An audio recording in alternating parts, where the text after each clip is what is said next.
Morrison woke up to the smell of burnt bacon on Father's Day morning. At 51, he owned a successful chain of automotive repair shops across Chicago, but his real pride came from his family, his wife of 23 years, Melissa, and their 18-year-old son, Tyler. "Dad, wake up. We've got your Father's Day surprise ready." Tyler's voice boomed through the door, not bothering to mask his excitement. Greg smiled, remembering his own humble beginnings in a South Side garage, working nights to save enough for business school. The military had taught him discipline, and his tours in special forces had shaped him into someone who saw patterns where others saw chaos. Those skills served him well in both his personal and professional life. Downstairs, the kitchen was a disaster. Melissa, his beautiful wife with graying blonde hair and the same blue eyes that had captivated him during their college years, was trying to save the breakfast spread while their German shepherd, Duke, cleaned up the spills. "Happy Father's Day, hon," Melissa called, slightly flustered. Tyler insisted on cooking everything himself. Tyler emerged from the pantry, carrying what looked like a small wrapped box. At 6'2", he was an athlete like his father had been, but with his mother's perpetual optimism and love for practical jokes. "Here, Dad. This is my real gift." Tyler handed him the wrapped package with barely contained laughter. Greg unwrapped it to find a DNA testing kit from Genome Track. The box showed happy families discovering their ancestry. "Let's see if you're still my dad." Tyler burst out laughing. "Remember how you always said you hoped I wasn't switched at birth because I got Mom's terrible sense of direction?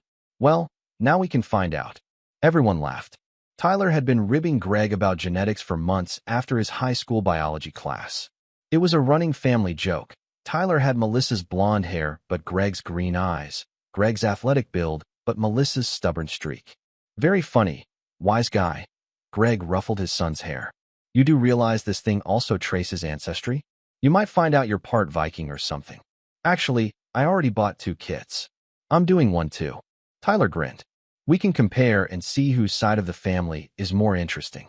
What nobody knew was that Greg Morrison had done 3 tours in Afghanistan as part of a specialized intelligence unit. He'd been trained to read people, to spot deceptions, to extract information through psychological pressure. These weren't skills that turned off when he retired from service. He'd noticed things lately. Small things.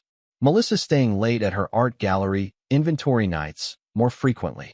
Tyler becoming oddly protective of his mother's phone. The way they sometimes exchanged glances when he walked into a room mid-conversation.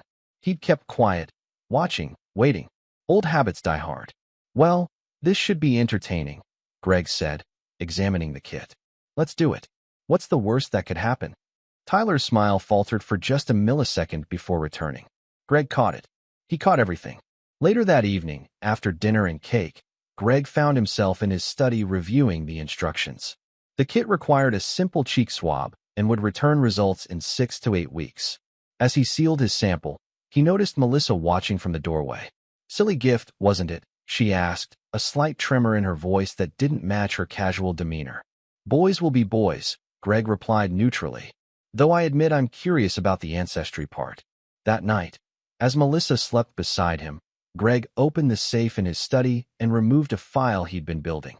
Photos, timelines, credit card receipts. Nothing conclusive yet, but patterns were emerging. Tomorrow, he'd make a few calls to old contacts. If someone was playing games with his family, they'd chosen the wrong man to deceive. Chapter 2. The Waiting Game. The weeks crawled by with excruciating normalcy. Greg maintained his routine, morning workouts, business meetings, family dinners, while secretly intensifying his investigation. His surveillance training made it easier to notice the small tells. Tyler had become jumpy around his father. The playful son who used to rib him constantly now seemed nervous when they were alone. Greg noticed him checking his mother's location obsessively on his phone. Melissa's behavior was more subtle, but equally telling. She'd started wearing more perfume, updating her wardrobe, speaking Spanish when she thought Greg couldn't hear, languages she hadn't used since college. "Remember when you used to practice Spanish with that professor?" Greg asked casually over dinner one night. "What was his name?" "Alvarez." Melissa's fork clattered against her plate. "Martinez. Professor Martinez. And that was ancient history, Greg." "Right, Martinez." Greg filed the reaction away.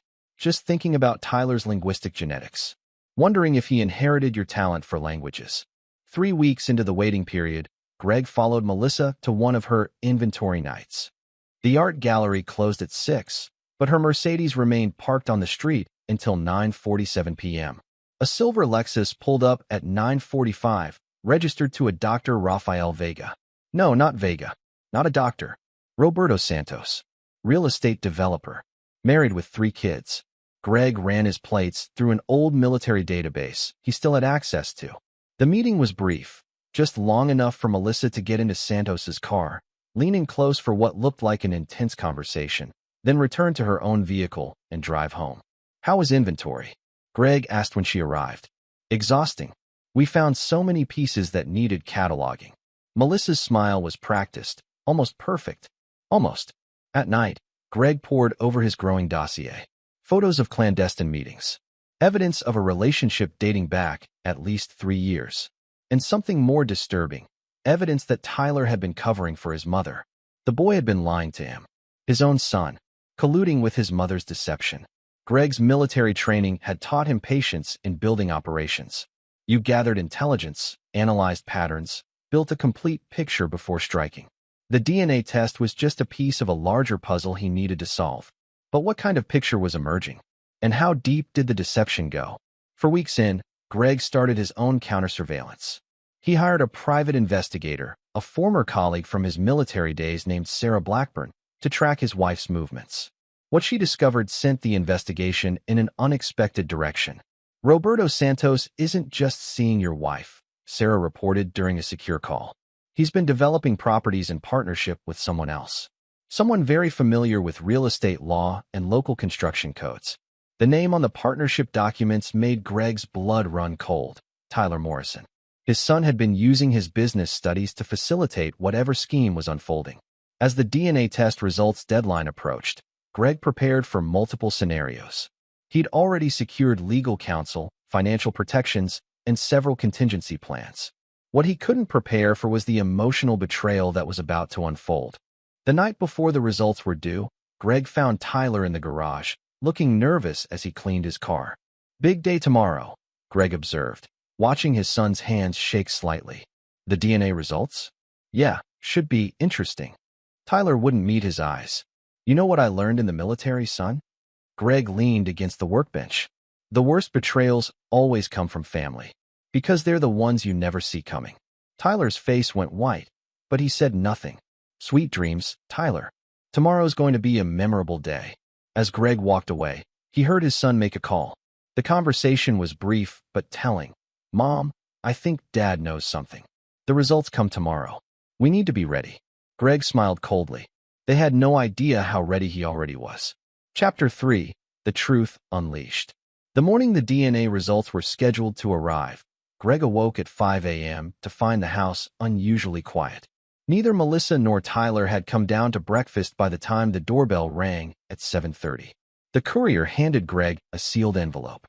He didn't open it immediately. Instead, he sent a group text, family meeting in the living room. Now, Melissa appeared first, her face carefully composed but her hands trembling. Tyler followed, his eyes red-rimmed from lack of sleep. Let's see what the gift revealed, Greg said, sitting in his leather armchair while his wife and son perched nervously on the couch. He opened the envelope deliberately, making them wait.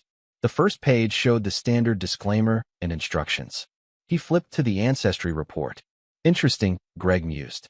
Looks like I'm 23% Irish, 15% German. No Vikings, though. Sorry, Tyler. He could see both of them practically holding their breath. He turned to the paternity results page. The color drained from Tyler's face before Greg even read it aloud.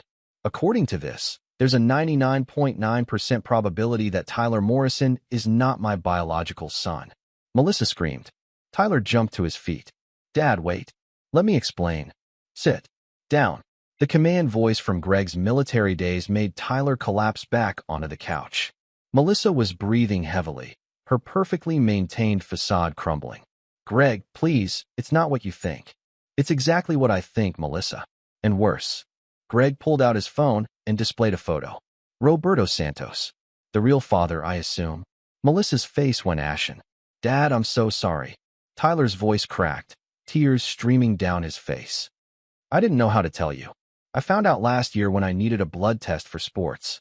The doctor mentioned my blood type didn't match what was on file from when I was born. And instead of coming to me, you helped cover it up. Greg's voice was ice. You've been helping your mother continue the lie for over a year, creating fake alibis, covering her tracks, building real estate partnerships with the man who's been sleeping with your mother. That was just business.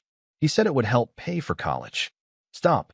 Greg's command cut through Tyler's excuse. I know everything. The meetings, the lies, the deception. All of it. Melissa finally found her voice. Greg, please. We can work through this. It was a mistake that happened before Tyler was born. Before he was born? So you already knew. You've been lying to me for 18 years, Melissa. 18 years of raising another man's child while you continued to see him behind my back. It wasn't like that. Roberto and I, we had history, but I chose you. You chose my money, my name, my protection, while carrying on with Santos all these years.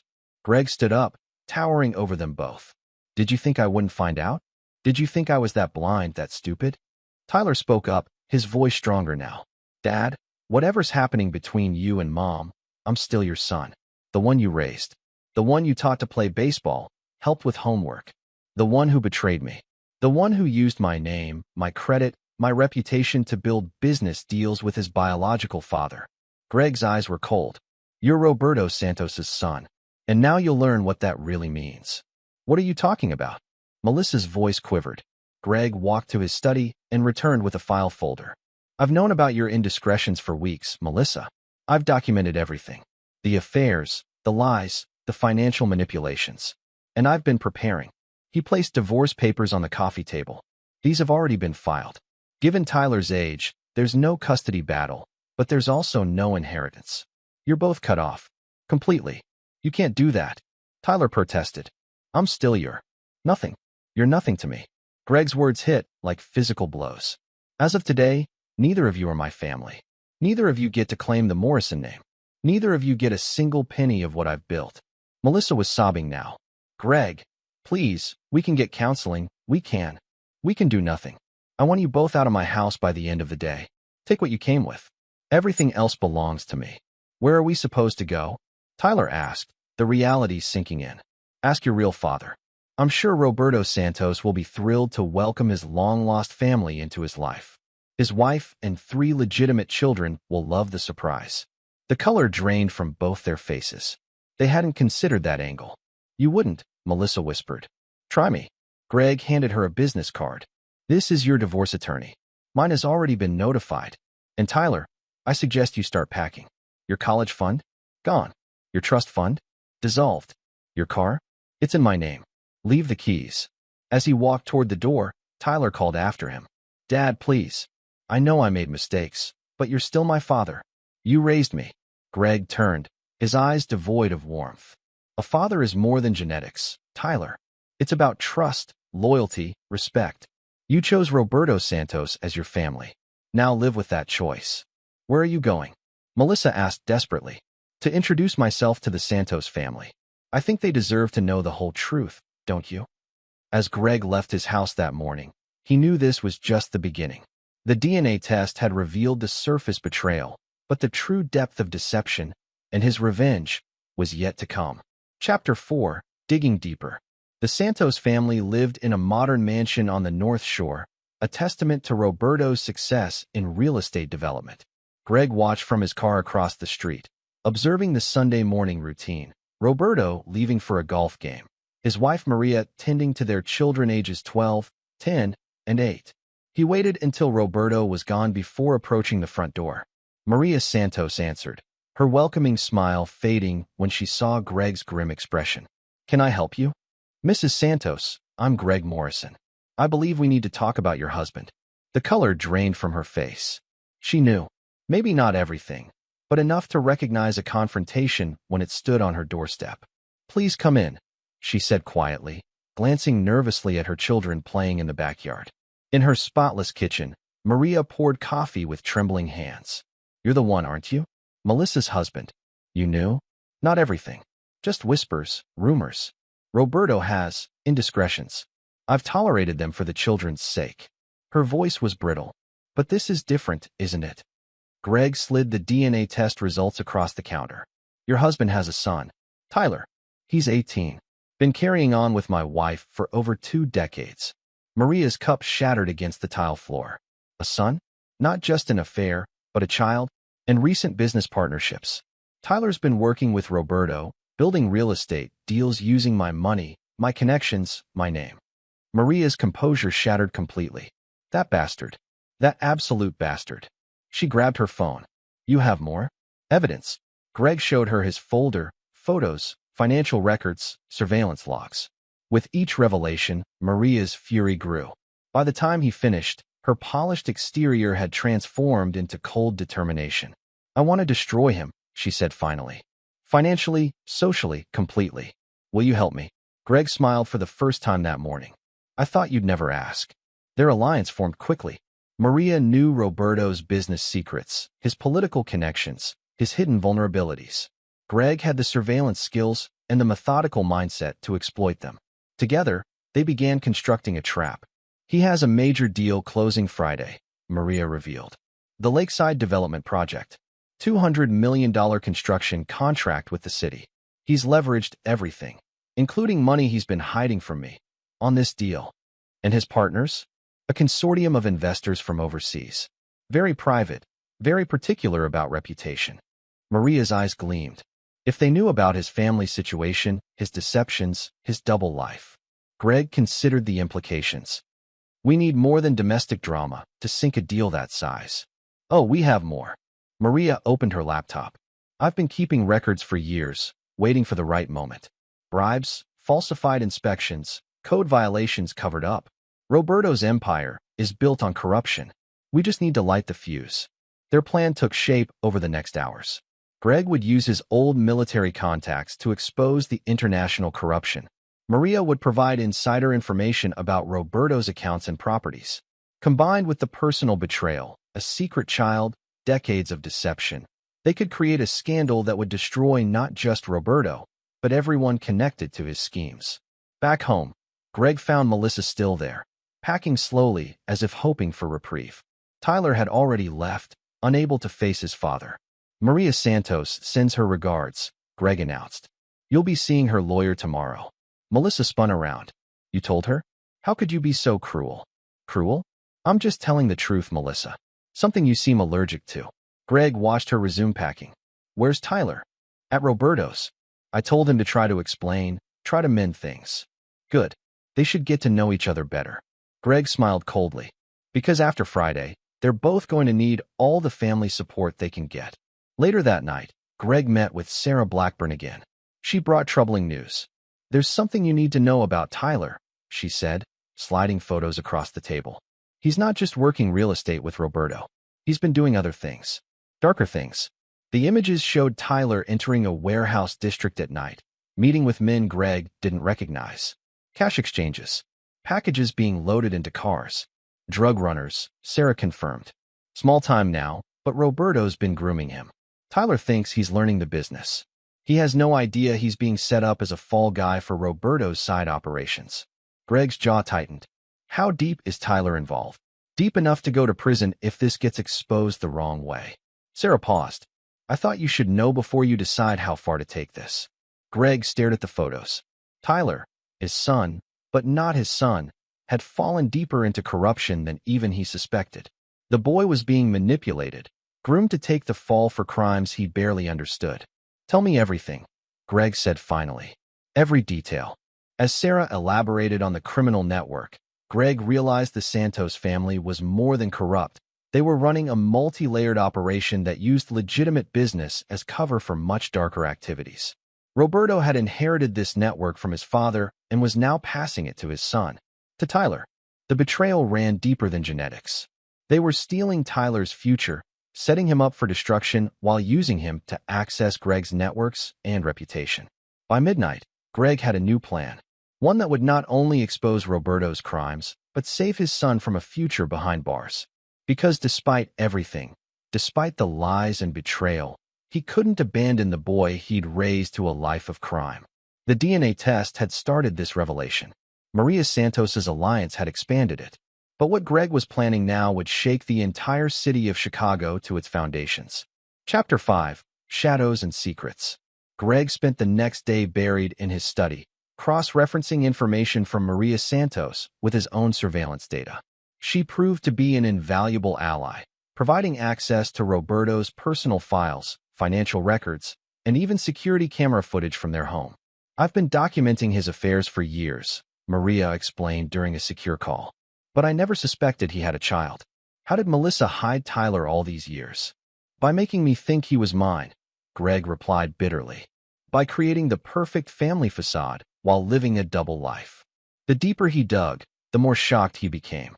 Roberto wasn't just having an affair. He was running an elaborate criminal enterprise that stretched from legitimate real estate to drug trafficking, money laundering, and worse.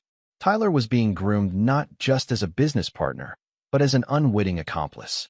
At 3 a.m., Greg's military training kicked in as he heard footsteps on his front porch. His security system had been disabled, professionally, by someone with skills. Someone like him. The intruder was Tyler, moving silently through the darkened house. Greg watched through hidden cameras as his son entered his study and began photographing his files. When Tyler turned to leave, Greg stepped out of the shadows. "I taught you better than that." Tyler jumped, dropping his phone. "Dad, I was just stealing my investigation for Roberto." Greg's voice was cold. "Did you also come to place the listening devices I found yesterday?" "I'm sorry, Stop apologizing and start talking. What does Roberto have planned for the Lakeside deal?" Tyler hesitated before answering. "He's using it to move something bigger than money. Humans, Dad. Women and children from overseas. The construction contract creates perfect cover for trafficking." The revelation hit Greg like a physical blow. "You knew about this?" "I found out by accident. I thought it was just real estate. When I discovered what was really happening, it was too late. He owns me now, Dad. He has evidence that implicates me in enough crimes to put me away for life." Greg studied his son's face. The boy looked terrified, trapped, just as Roberto had planned. "That evidence is fake," Greg concluded. "He manufactured it to control you. Classic intelligence operation. But the photos, the video, can be fabricated. I should know. I used to create them for the military." Greg's expression softened slightly. "You're being played, Tyler. Roberto's setting you up to take the fall for his operation." Tyler sank into a chair, the weight of realization crushing him. "What have I done?" "You've given us leverage." Greg handed him a phone. "Take this. Agree to everything Roberto says. But record it all. Every conversation, every instruction, every meeting. Can you do that?" "Why are you helping me?" "After everything I've done." "Because you're my son. Genetics don't change that." Greg's voice was firm.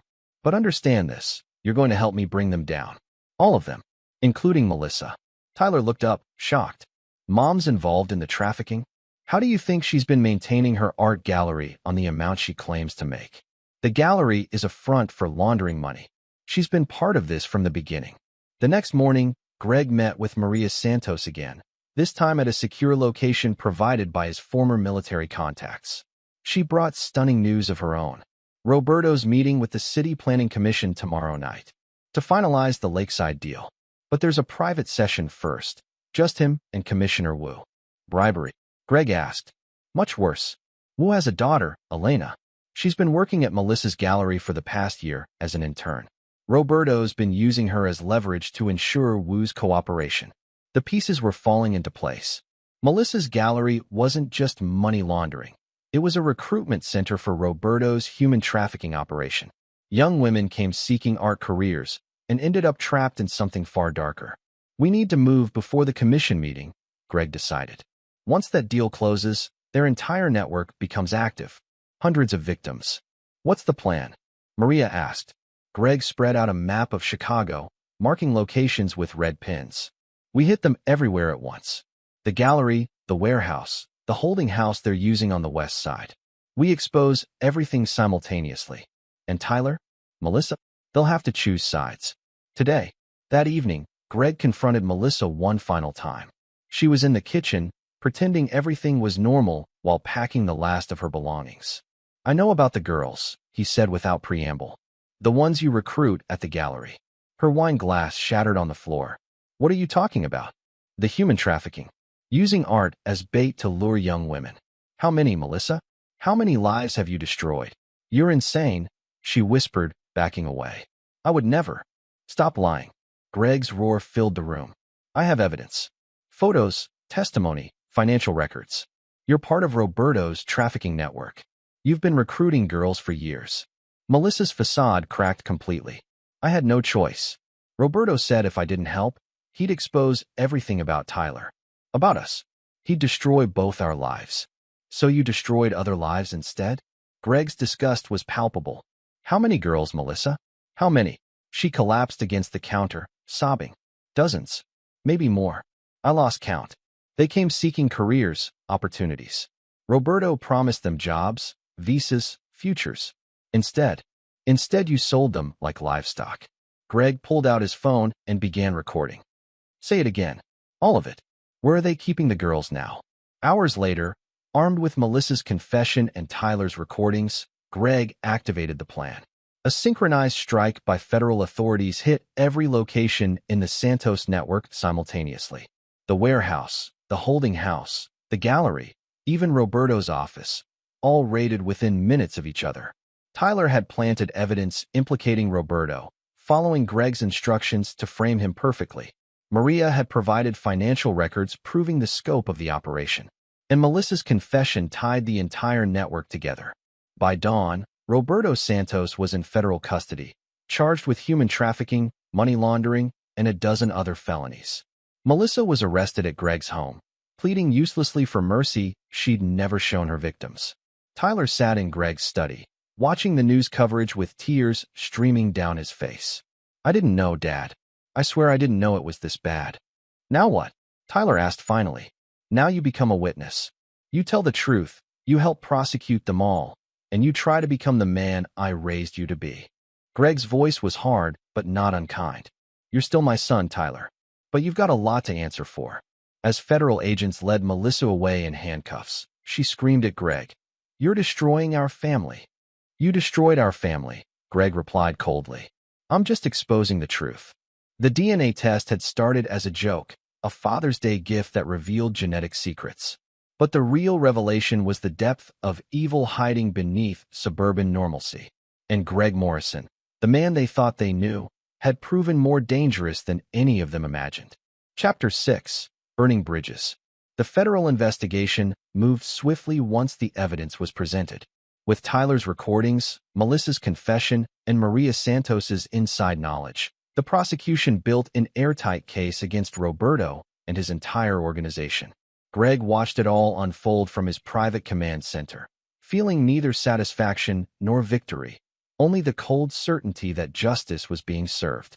The preliminary estimates are staggering, Sarah Blackburn reported via secure video call.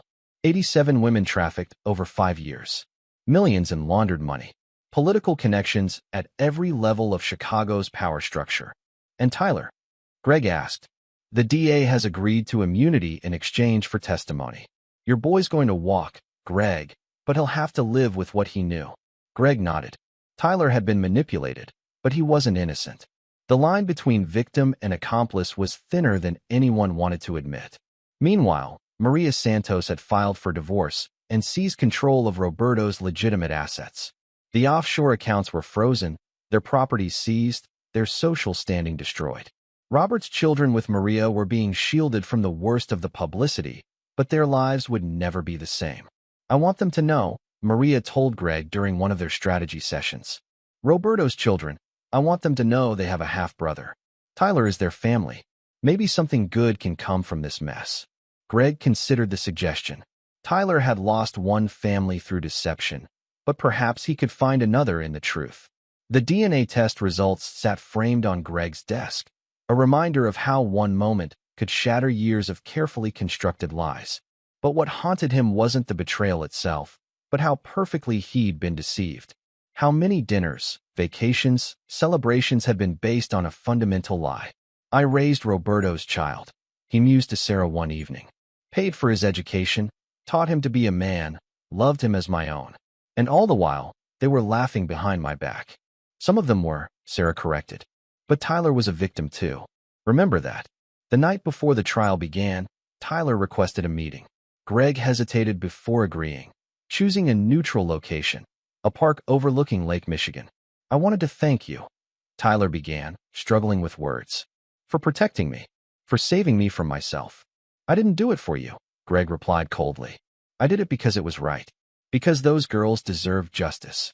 I know, and I'm going to testify. Tell everything I know. Tyler's voice shook. But I need you to know something. All these years, all the lies, all the deception, there was one truth that never changed. You were my father. The only one who mattered. Greg's jaw tightened.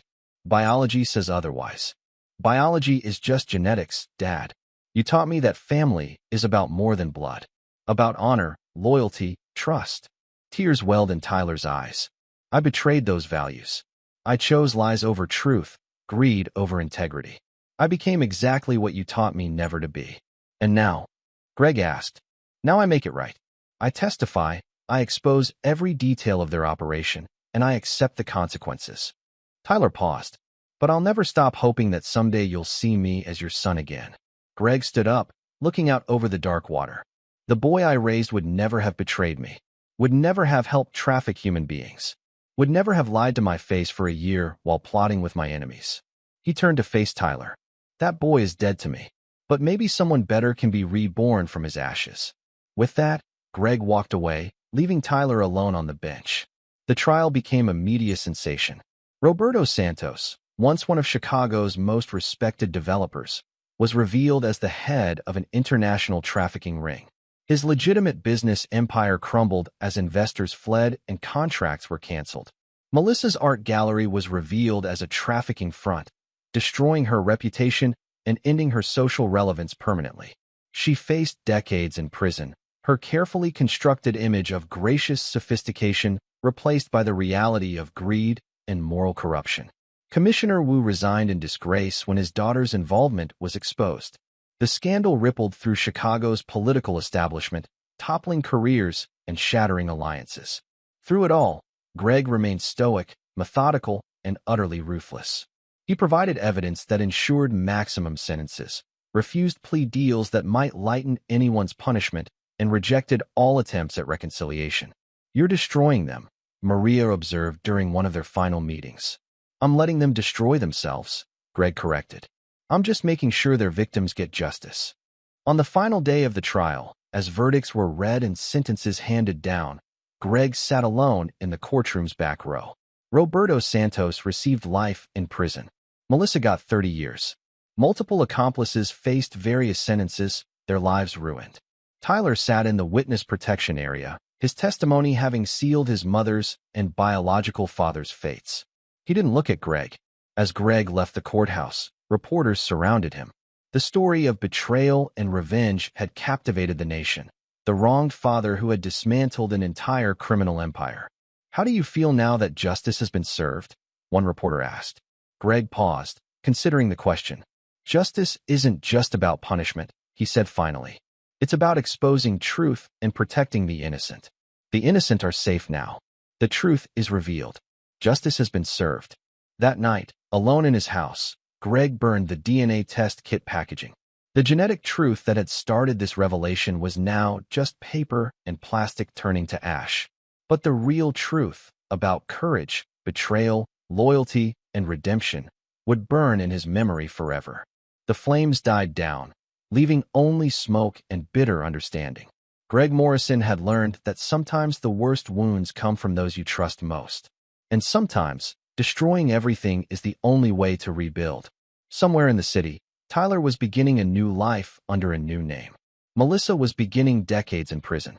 Roberto's empire lay in ruins. And Greg Morrison sat alone, surrounded by the ashes of his former family. Forgiveness was for those who deserved it. Truth was for everyone, no matter how devastating. The DNA test had been a joke. The vengeance was deadly serious. Chapter 7. The First Spark. The courtroom fell silent as Greg Morrison took the stand. 3 months after the initial arrests, the case against Roberto Santos and his trafficking network was the most closely watched trial in Chicago's history. Greg's testimony would seal their fate. Mr. Morrison, the prosecutor began. You were married to Melissa Morrison for 23 years and raised Tyler Morrison as your son. When did you first suspect something was wrong? The DNA test was the confirmation, Greg replied evenly. But I'd known something was off for months. My military training taught me to recognize patterns of deception. The prosecutor nodded. And what did you discover? That my entire adult life had been a lie. Greg's voice cut through the courtroom like steel. That my wife had been part of a criminal organization that destroyed lives for profit. That the son I raised was being groomed as a criminal while pretending to be a college student. Melissa sat at the defense table, her carefully maintained composure crumbling as Greg detailed her involvement in the trafficking operation. The art gallery facade. The recruiting methods. The victims. Describe for the court what happened after you received the DNA results. The prosecutor instructed. Greg pulled out a folder of documents. I activated protocols I'd learned in special forces. Documentation, surveillance, strategic planning. I identified every member of their network, every operation, every victim. His eyes found Melissa's, and I decided to burn it all down. The defense attorneys objected repeatedly as Greg laid out the scope of the conspiracy. But each objection was overruled as the evidence mounted: recordings, financial documents, witness statements. The web of lies unraveled thread by thread. Your Honor, Greg concluded, these people didn't just betray my trust. They trafficked human beings. They ruined lives. They deserve the maximum penalty the law allows. During a break in testimony, Tyler approached Greg in the courthouse hallway. Federal protection officers flanked him, but Greg's former son managed to get close enough to speak. I've been testifying all week, Tyler said nervously. Giving them everything I know. Trying to make this right. Trying to save yourself, Greg corrected coldly. Fear is a powerful motivator. It's not just fear, Dad. I mean, Greg. Tyler struggled with what to call him. I hate what they made me part of. The girls they hurt. The lives they destroyed. I wish I'd come to you sooner. Wishes are worthless. Actions matter. Greg's expression remained hard. You're helping now because you have no choice. Not because it's the right thing to do. That's not fair. You want fair? Ask the 87 women your mother recruited into slavery what's fair. Greg stepped closer. You enabled monsters, Tyler. Your testimony won't erase that. With that, Greg walked away, leaving Tyler staring after him with tears in his eyes. Back in the courtroom, Roberto Santos finally took the stand in his own defense. The once powerful developer had aged decades in 3 months. His suit hung loose, his confident swagger replaced by nervous fidgeting. The defense painted him as a victim of circumstance, forced into criminality by unseen forces. But Greg's testimony had already destroyed that narrative. Mr. Santos, the prosecutor began, you raised Tyler Morrison as your biological son for 18 years while he lived with Mr. Morrison as his father. How do you justify this deception? Roberto's answer was cut off by an outburst from Melissa. You bastard.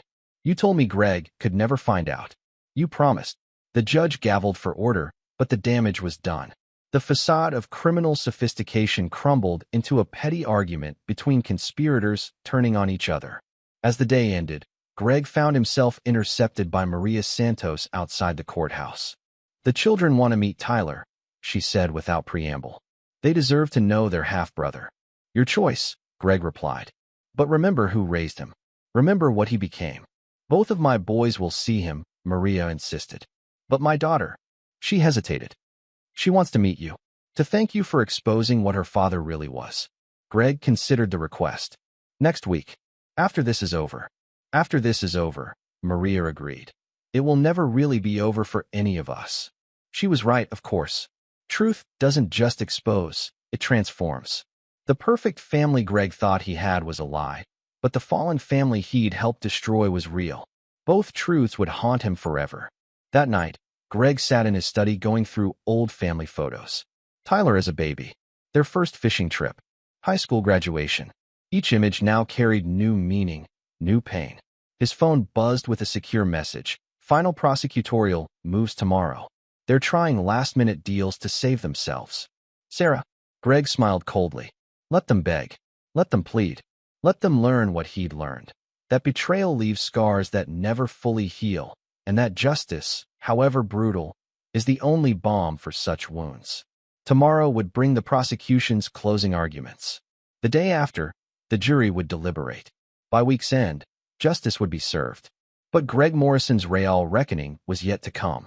The DNA test had revealed genetic truth, but the deeper truth about family, loyalty, and betrayal still waited to be fully understood. Chapter 8. The Unraveling. The morning sky was slate gray as Greg arrived at the courthouse for the final day of testimony. Media vans lined the street, satellite dishes raised like technological sentinels bearing witness to the destruction of what had once been one of Chicago's most respected families. Inside, the atmosphere was electric with tension. The prosecution prepared to present its closing evidence, a devastating compilation of testimony, documents, and recordings that would leave no doubt about the defendant's guilt. The defense will attempt a sympathy play, Sarah warned Greg. They'll try to paint Melissa as a victim, Tyler as an innocent manipulated by older predators. Let them try, Greg replied grimly. I have a few surprises of my own. The bombshell came during the prosecution's closing presentation. New evidence had surfaced overnight, a memory card found hidden in Melissa's art gallery safe, containing years of secret recordings. Your Honor, the prosecutor announced, holding up the small device. This contains recordings made by Melissa Morrison herself, documenting the trafficking operation from its inception. The courtroom erupted. Melissa's attorneys scrambled for an objection, but the judge allowed the evidence to be presented. The first recording played, Melissa's voice, clear and calculating, discussing recruitment quotas with Roberto. The younger ones fetch better prices. Make sure the modeling scouts know we're looking for girls who won't be missed. Melissa's face went white. The second recording was even more damning. Tyler's voice joining the conversation. I can access Dad's client list through his computer. Lots of out-of-towners there. Perfect customers. Tyler slumped in his witness chair, his immunity deal suddenly feeling very fragile. Your Honor, Greg's attorney stood. We have additional evidence that goes beyond trafficking. Evidence that Mrs. Morrison was planning something far more personal. A new recording played, one that made even the seasoned prosecutors gasp. We need to handle the Greg problem permanently, Melissa's voice stated coldly. The insurance policies, the business assets, everything needs to be secured before he discovers the truth about Tyler. If he won't die in an accident, we'll have to arrange something more direct. Roberto's voice responded. I have contacts. People who can make it look like a business deal gone wrong. But we need to be careful. Greg isn't like other targets. He's just a businessman now, Melissa dismissed. He's forgotten what he was. That's what worries me, Roberto replied. The courtroom exploded in chaos. Melissa collapsed, hyperventilating. Roberto shouted denials. Tyler covered his face with his hands, finally understanding the full extent of the conspiracy he'd been part of. During the recess, Greg found himself alone with Melissa in a courthouse waiting room, a confrontation arranged by their attorneys as a last-ditch attempt at reconciliation. You were going to have me killed, Greg stated flatly. I was scared, Melissa whispered. Desperate. Once Roberto found out you suspected Tyler wasn't yours, he said we had to act first. He said you would destroy us all. He was right. Greg's voice was ice, but not for the reasons he thought. I wasn't angry about Tyler's paternity. I was angry about the lies, about the trafficking, about young women being sold like commodities while you played the cultured art dealer. You could have had an accident, she continued as if she hadn't heard. Quick, painless. We would have mourned you properly. Tyler would have gotten your business, your money. It would have been clean. Clean. Greg's laugh was harsh. Murder is never clean, Melissa. But then, you've been drowning in blood for years, haven't you? All those girls whose lives you destroyed, their blood is on your hands. They made choices. They were lied to, manipulated, trafficked. Greg's control finally snapped. Just like you lied to me, manipulated me, used me for decades while planning to have me killed. The door burst open as security moved to separate them, but the damage was done. Melissa's confession had been recorded, adding attempted murder to her charges. That afternoon, as closing arguments began, Greg sat in the gallery next to Maria Santos and her children. Her daughter, Isabella, now 16, had specifically asked to meet the man who'd exposed her family's secrets. You saved a lot of girls, she whispered to Greg as the prosecutor detailed the scope of the trafficking operation, including some of my friends. They were going to travel to modeling shoots organized through Mrs. Morrison's gallery. Your father, Greg began. My father is a monster, Isabella stated flatly. And I'm glad you stopped him. Her words carried more weight than any testimony, any evidence, any recording. The next generation was seeing the truth, learning from their parents' crimes, choosing a different path.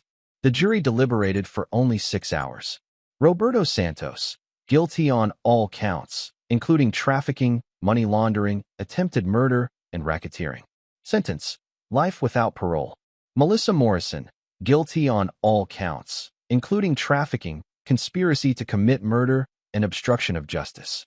Sentence: 50 years to life. Multiple co-conspirators received lengthy sentences. The trafficking ring was dismantled. The victims were rescued and provided with support. As the verdicts were read, Tyler sat in the back of the courtroom, his immunity deal intact, but his conscience clearly not. When Greg passed him on the way out, Tyler stood. "Dad, Mr. Morrison, I'm sorry doesn't begin to cover it." "No, it doesn't." Greg paused. "But you helped bring them down.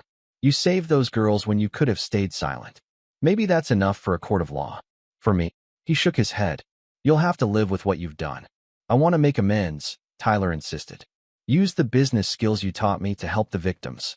Start organizations that protect vulnerable people. Become what you tried to raise me to be."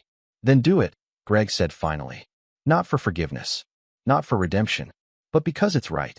Outside the courthouse, Greg faced an ocean of cameras and microphones. The story had transcended crime. It was about betrayal at the deepest level, about the lies that hide in plain sight, about the devastating power of truth. "Mr. Morrison, how do you feel now that justice has been served?" Greg considered the question carefully. Justice isn't satisfaction. It's not revenge. It's truth in action. My family was a lie. That lie was hurting people. The DNA test exposed the first crack in the deception. Everything that followed was truth forcing its way out, no matter how much pain it caused. "Will you reconcile with Tyler?" another reporter asked. "Tyler has to reconcile with himself before he can reconcile with anyone else," Greg replied. "The same goes for all the victims of this conspiracy. Truth is just the beginning of healing." As he walked away from the courthouse, Greg felt no triumph, no satisfaction. Just the hollow emptiness of shattered illusions and the faint hope that maybe, somehow, truth could build something better from the ashes of betrayal. The DNA test had been a joke. The reality was devastating. But sometimes devastation clears the ground for new growth. Chapter 9: Ashes of Betrayal. 6 months after the trial's conclusion, Greg Morrison sat in his renovated study, now free of family photos and memorabilia. The room felt cleaner somehow, purged of the lies that had infected every corner of his former life. The DNA test results still hung framed on the wall, not as a reminder of betrayal, but as a symbol of truth's power to expose hidden corruption. A knock at the door interrupted his thoughts. Sarah Blackburn entered, carrying a thick folder. "The Victim Support Fund is fully operational," she reported. "Tyler's been working with the foundation 20 hours a day. The kid's determined to make amends." "The kid," Greg repeated softly. "Still think of him that way sometimes." "He's reaching out to Maria's family," Sarah continued. "Building relationships with his biological siblings. Isabella says they meet for lunch every Sunday." Greg nodded. "Good. He needs family. Just not mine." Sarah studied her former colleague. "You're still punishing yourself, Greg, for not seeing it sooner." "I taught Tyler everything he knew," Greg countered. "How to read people, how to spot deception, how to build trust. He used those skills to help traffic human beings. That's on me." "No, it's on them. Melissa and Roberto. They corrupted him." Sarah placed a hand on Greg's shoulder. "But you saved him from becoming them completely. That counts for something." Later that evening, Greg attended a fundraiser for the victims' support organization Tyler had established. He stayed in the background, watching his former son, now known as Tyler Morrison Santos, speak passionately about redemption and responsibility. "I was part of something evil," Tyler told the audience.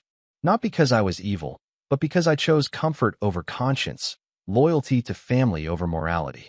The man who raised me taught me better, but I forgot those lessons until the cost became unbearable."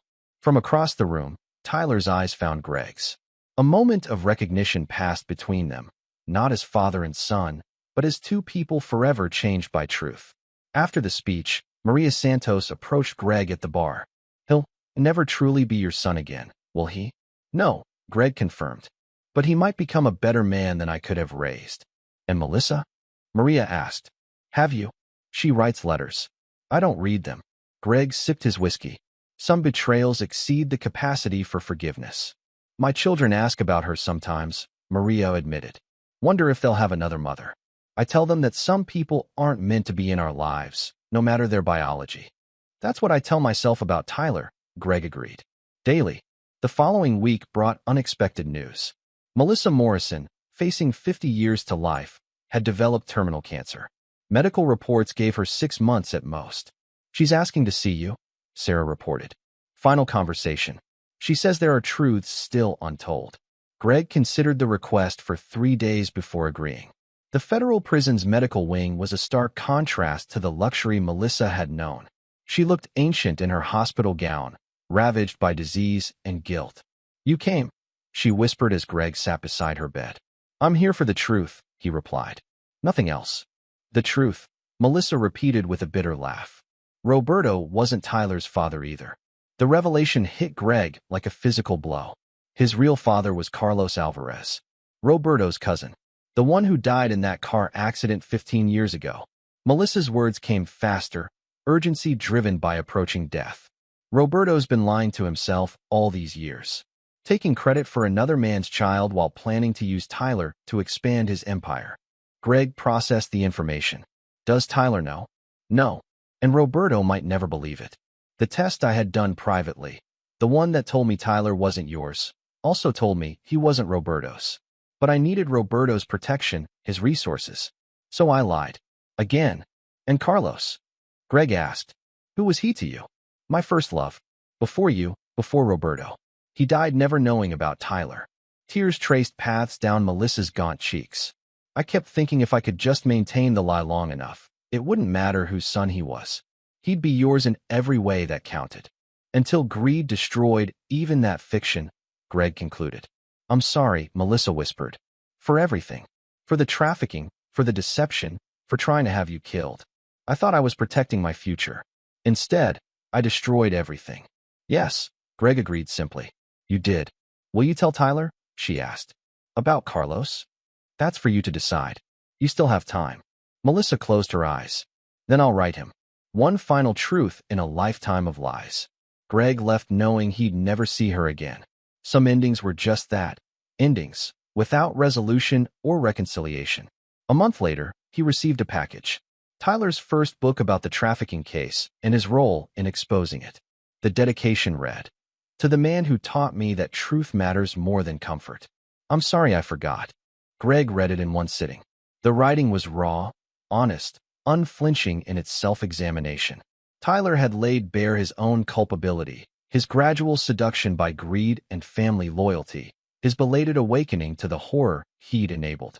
The final chapter detailed his ongoing work with trafficking victims, his attempts to rebuild using the business acumen Greg had taught him, his tentative relationships with his biological siblings.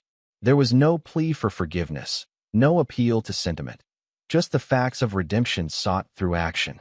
Greg sent Tyler a single text, truth well told. Keep writing. On what would have been their 25th anniversary, Greg received word that Melissa had died in prison. The letter she'd written to Tyler about Carlos arrived the same day. Tyler called that evening. Their first direct conversation since the trial. She told me everything, Tyler said without preamble. About Carlos, about how she used everyone, about the webs within webs of deception. How do you feel about it? Greg asked. Lost. Found. Angry. Relieved. Tyler's voice trembled. I spent 18 years thinking I was your son, 2 years thinking I was Roberto's. Now I learn I'm neither. Who am I? You're the person you choose to become, Greg replied. The same advice he'd given when Tyler was 12 and struggling with bullies at school. DNA is just data. Character is choice. Silence stretched between them. Will you ever forgive me? Tyler asked finally. Forgiveness isn't the point anymore, Greg said. You've dedicated your life to helping the victims of her crimes, our crimes. That's what matters. But we're not family anymore. We were never family by blood. We were family by trust. You broke that trust. Now you're building something different. Not family, but something equally valuable. Keep building. A year after the trial, Greg attended Tyler's college graduation ceremony. He watched from the back row as Tyler received his degree, business with a minor in social justice. After the ceremony, they shook hands formally, like old colleagues. "Thank you for coming," Tyler said. "I came to see what you've become," Greg replied. "I'm glad I did." That was enough. Not forgiveness, not reconciliation, but acknowledgement of growth from ashes. Back in his study, Greg moved the framed DNA test to a different wall. Next to it, he hung a photo of 87 young women, the trafficking victims saved by exposing the truth. Tyler's book sat on his desk, alongside reports from the Victim Support Organization. The Father's Day joke had become a catalyst for justice. The betrayal had spawned redemption. The broken family had saved countless strangers. Truth, Greg reflected, was always brutal. But sometimes brutality was necessary to burn away corruption and allow something better to grow. He opened his laptop to a blank document. Time to tell his own story. About the DNA test that shattered illusions, the betrayals that ran deeper than genetics, and how exposing truth, however devastating, ultimately served justice. The first sentence came easily. Trust is like a perfect crime scene. One contamination ruins everything. Sometimes endings weren't happy. Sometimes they were just true. And sometimes, Greg Morrison had learned, truth was enough. The DNA test had been a joke. The revenge was real. The healing was still in progress. And that, perhaps, was the most honest ending of all. This is where our story comes to an end. Share your thoughts in the comments section. Thanks for your time. If you enjoy this story, please subscribe to this channel. Click on the video you see on the screen, and I will see you there.